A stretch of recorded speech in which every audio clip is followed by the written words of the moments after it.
નમસ્કાર વિદ્યાર્થી મિત્રો, આજે આપણે ધોરણ 10 સંસ્કૃત પ્રકરણ 12 કલિંકા સર્વજ્ઞ હેમચંદ્રાચાર્ય જેપીએસ એજ્યુકેશન યુટ્યુબ ચેનલમાં હું આપ સૌનું હાર્દિક સ્વાગત કરું છું.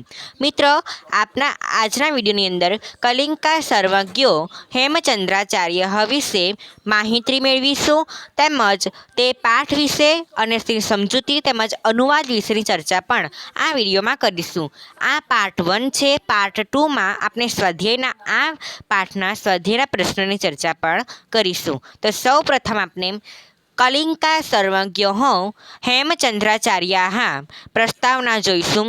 ગુજરાતના સાંસ્કૃતિક ઇતિહાસમાં કલિંકા સર્વજ્ઞ હેમચંદ્રાચાર્યનું નામ સુપ્રસિદ્ધ છે. વિક્રમ સંવત 1145મી કાર્તિકી પૂર્ણિમાના દિવસે અમદાવાદ જિલ્લાના ધંધુકા ગામે તેમનો જન્મ થયો હતો.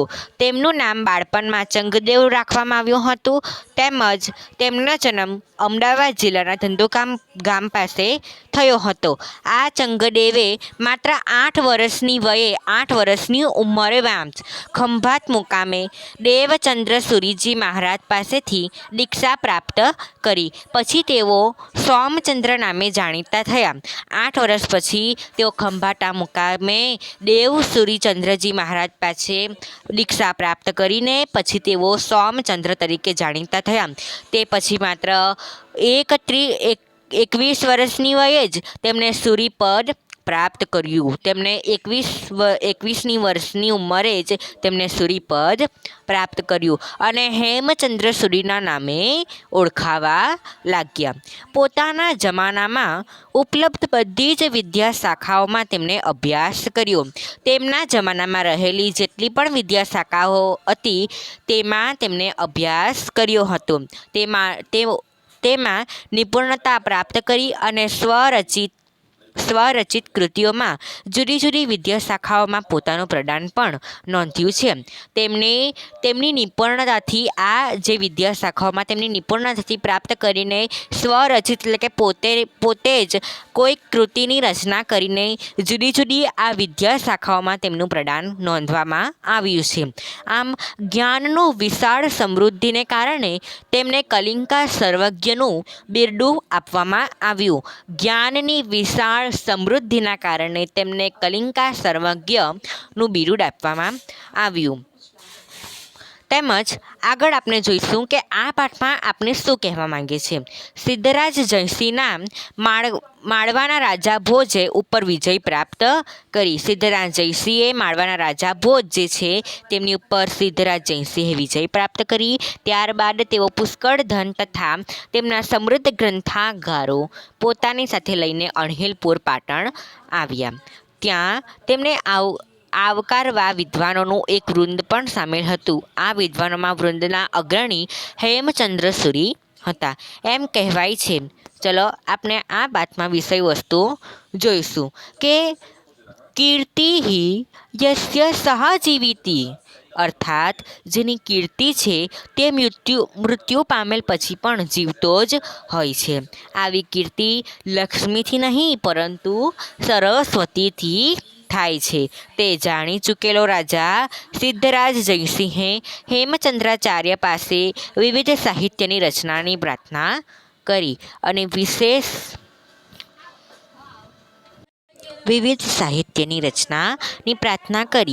પછી વિશેષ આગ્રહ કરીને તેમની પાસે સંસ્કૃત વ્યાકરણનો એક અદ્ભુત ગ્રંથ તૈયાર કરાવ્યો.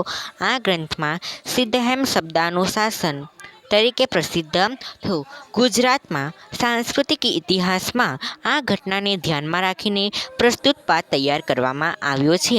અહીં એ સત્ય છે કે ઉજાગર કરવાનો ઉપક્રમ રાખાયો છે કે પોતાની કીર્તિ જાળવી રાખવાની ઈચ્છા ધરાવતો પ્રત્યેક માણસ સાહિત્યની ઉપાસના કરવા જેવી જ હોય છે.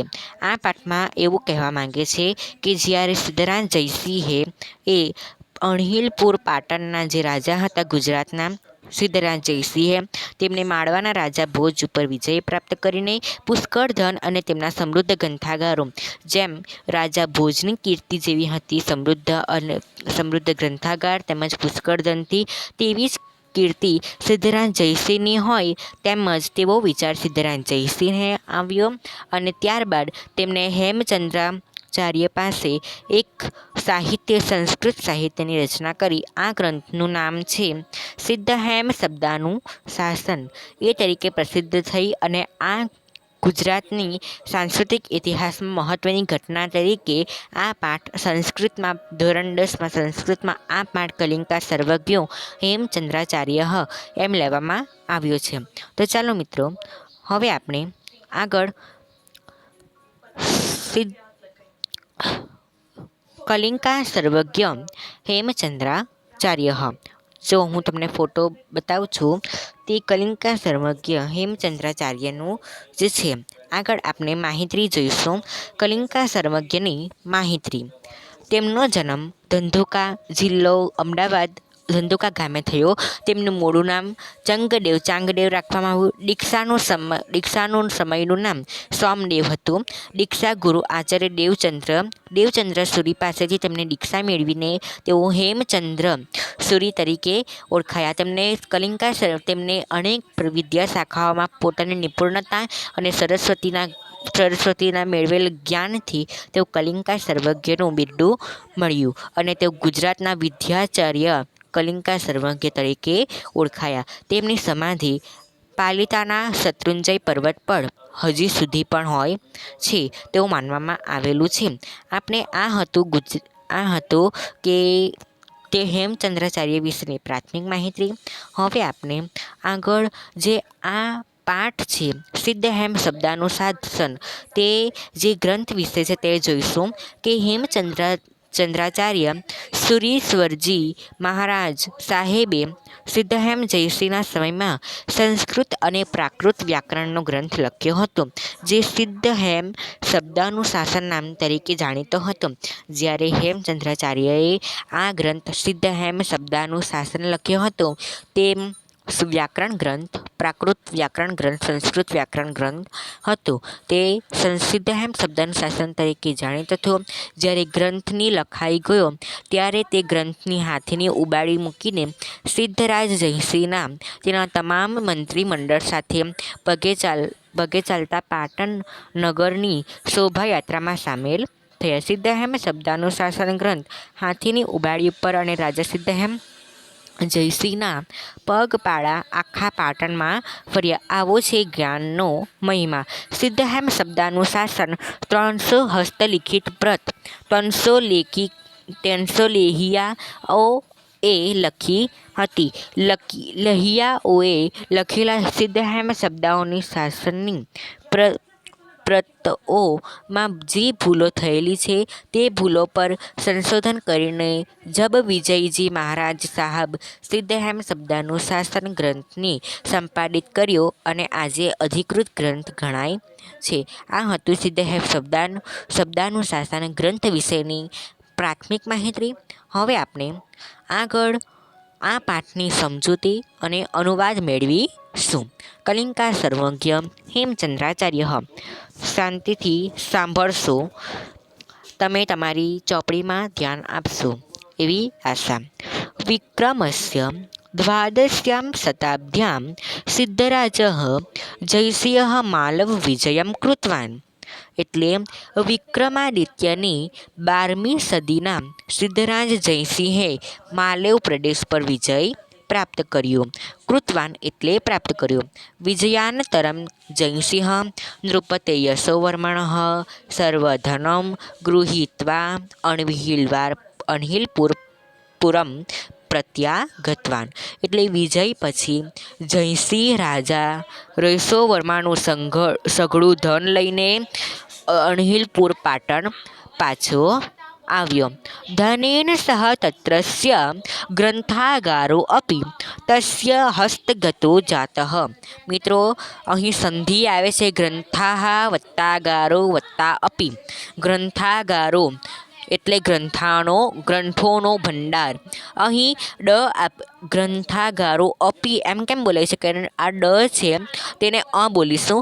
ગ્રંથાગારો ડની જગ્યાએ ગ્રંથાગારો અપી તસ્ય હસ્તગણે જાતઃ. એટલે કે કહે છે કે ધન સાથે ત્યાંનો ગ્રંથ ભંડાર પણ તેમને હાથે આવી ગયો. અસ્મિન ગ્રંથાગારે બહવો અનુપમાः ગ્રંથાः આસन् તેષુ ભોજેન વિરચિतं સરસ્વતીકંઠભરણાનાं સુપ્રસિદ્ધાं ભોજવ્યાકરણમપી એકતમ આસીत्. આગળ જોઈશું કે તેષુ ભોજનામ વિરચિતમ અસ્મિન ગ્રંથાગારે એટલે આ ગ્રંથાગારના ઘણા અજોડ ગ્રંથો હતા.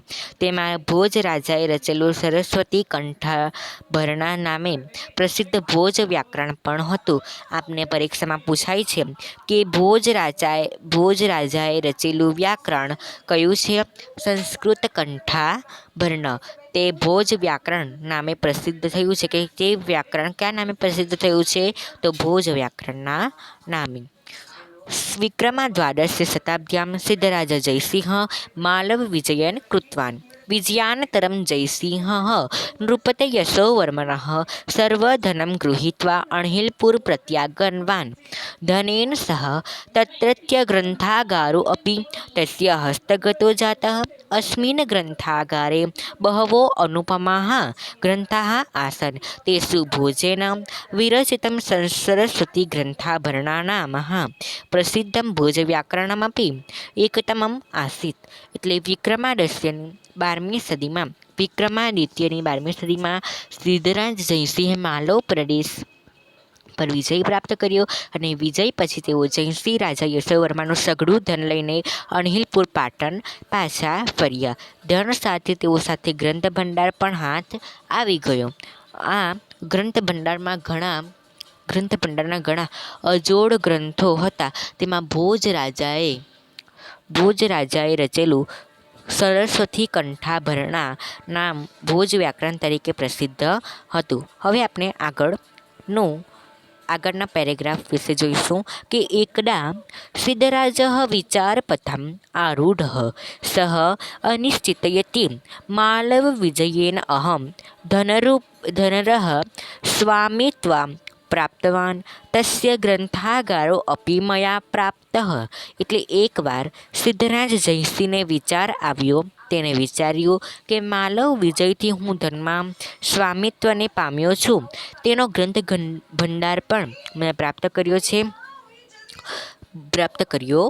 પરંતુ ભોજ વ્યાકરેણ ભોજસ્ય યાદૃશી કીર્તિ વર્તતે તાદૃશી કીર્તિયા ના પ્રાપ્તાઃ અતઃ એતાદૃશં કિમપી કરણીયા યેન મદીયા કીર્તિરપી તાદૃશી ભવેત યાદૃશી ભોજસ્યસ્તિ.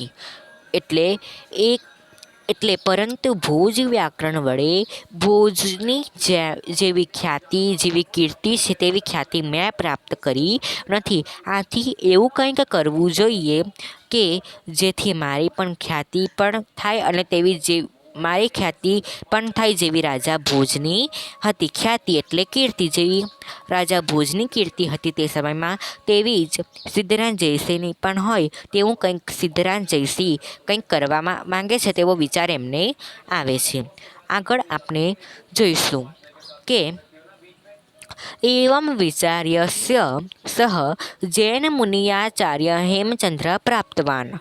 એટલે આમ વિચારીને તે જૈન મુનિ આચાર્ય હેમચંદ્ર પાસે ગયો. નિવેદિતબાનઃ ચ અયી આચાર્યવયાઃ ભવન્તો ભોજ વ્યાકરણદૃશમ એકમ વ્યાકરણમ વિરચયન્તુ યેન ભવતાં મમ ચ અમરા કીર્તિ ભવતિ ઇતિ. તેની પાસે ગયો અને તેને નિવેદન કર્યું, હે માનવીય આચાર્ય મહોદય, આપ શ્રી ભોજ વ્યાકરણ જેવું જ એક વ્યાકરણ રચો જેનાથી આપની તેમજ મારી કીર્તિ અમર રહી જાય. તેમના કહેવાથી જ હેમચંદ્રાચાર્ય શ્રી સિદ્ધરાજ જયસિંહ મહારાજના કહેવાથી જ જૈન મુનિ આચાર્ય હેમચંદ્ર પાસે તેમણે નિવેદન કર્યું કે હે આચાર્ય મહોદય, આપ શ્રી જેવું ભોજ વ્યાકરણ જેવું એક વ્યાકરણ તમે રચો જેનાથી તેમની સિદ્ધરાજ જયસિંહની અને હેમચંદ્રાચાર્યની કીર્તિ પણ અમર થઈ જાય. આગળ આપણે જોઈશું के सिद्धराजस्य जयसिंहस्य निवेदितप्रेरितां हेमचन्द्राचार्यः एकं पूर्वं व्याकरणं ग्रन्थं रचितवन्तः। सः सिद्धराजहेमव्याकरणम् इति नाम प्रसिद्धम् अस्ति। अस्मिन् 8 अध्यायाः सन्ति। तेषु प्रारम्भिकेषु 6 अध्यायेषु संस्कृतभाषाया अनितमयो 2 अध्याययो प्राकृतभाषायां च प्राकृतभाषायाश्च व्याकरणमप्यस्ति। સિદ્ધરાજ જયસિંહ નિવેદનની પ્રેરણા પામેલા હેમચંદ્રાચાર્યએ એક અપૂર્વ ગ્રંથ વ્યાકરણ ગ્રંથ રચ્યો. તે ગ્રંથ સિદ્ધહેમ વ્યાકરણ નામની પ્રસિદ્ધ થયો. આ સિદ્ધહેમ વ્યાકરણ ગ્રંથમાં 8 અધ્યાયો તેમજ શરૂઆતમાં 6 અધ્યાયોમાં સંસ્કૃત ભાષાનું અને છેવટે 2 અધ્યાયોમાં પ્રાકૃત ભાષાનું વ્યાકરણ પણ હતું. હેમચંદ્રાચાર્ય લક્ષ્યવો કપિરીમતિમ સાહિત્યમ વિરચિતમસ્તિ. अस्मिन् साहित्ये अभिधामचिन्तामणिः नामकः कोशग्रन्थः चालुक्यवंशीकीर्तिनं नामक संस्कृतप्राकृतभाषायां भाषाणिबद्धं व्यादश्चयं काव्यानुशासन नामकम् अलङ्कारशास्त्रीयग्रन्थः छन्दोनुशासन चेयादिताः बहुना ग्रन्थानां समावेशो भवति. હેમચંદ્રાચાર્ય 1,00,000 શ્લોકો જેટલું સાહિત્ય કૃતિ રચ્યું છે. આ સાહિત્યમાં તેમણે અભિધાન ચિંતામણી નામનો શબ્દકોશ, ચાલુક્ય વંશોકીર્તિ નામનું સંસ્કૃત પ્રાકૃત ભાષામાં રચાયેલું દ્વાશ્રય મહાકાવ્ય કાવ્યાનું શાસન નામનો અલંકાર શાસ્ત્રનો ગ્રંથ અને છંદોનું શાસન વગેરે અનેક ગ્રંથોનો સમાવેશ. સિદ્ધહેમ શબ્દાનુશાસન મહાકાવ્ય વ્યાકરણ ગ્રંથમાં તેમણે આ ચાલુક્ય વંશ, અભિધાન ચિંતામણી, અલંકાર રચાયેલું દ્વાદશી મહાકાવ્ય કાવ્યનું શાસન, અલંકાર અને છંદોનું શાસન વગેરે ગ્રંથોનો સમાવેશ સિદ્ધહેમ શબ્દાનુશાસનમાં થયો છે. આપણે પરીક્ષામાં પૂછાય છે કે સિદ્ધહેમ શબ્દાનુશાસનમાં આમાં કુલ 8 અધ્યાયો હતા. તેમાં શરૂઆતમાં 6 અધ્યાયોમાં સંસ્કૃત ભાષાનું અને છેવટે 2 અધ્યાયોનું પ્રાકૃત ભાષાનું વ્યાકરણ પણ રચેલું છે. મિત્રો, હું આશા રાખું છું હું જેમ સમજાવું છું તેમ તમને સમજ પડી જશે. આગળ જોઈશું. ગુર્જરા પ્રદેશમ લબધ્વા જનિરજમ હેમચંદ્રાચાર્યના કેવલમ ગુર્જર પ્રાપ્ને અપી તુ સમગ્રે અપી સંસ્કૃત સાહિત્યાકાશે સૂર્યવ્રત પ્રકાશતિ. ગુર્જરઃ પ્રદેશમ રચ્યમ હેમચંદ્રાચાર્યः ન કેવલમ ગુર્જરપ્રાપ્તને અપી તુ સમગ્રે અપી સંસ્કૃત સાહિત્યાકાશે સૂર્યવ્રત પ્રકાશતે. એટલે ગુજરાત પ્રદેશમાં જન્મેલા આ હેમચંદ્રાચાર્ય માત્ર ગુજરાતની સીમા જ નહીં પરંતુ સંપૂર્ણ સંસ્કૃત સાહિત્યરૂપી આકાશમાં સૂર્યની માફક ઝળહળે છે. તેથી હવે આપણે આગળ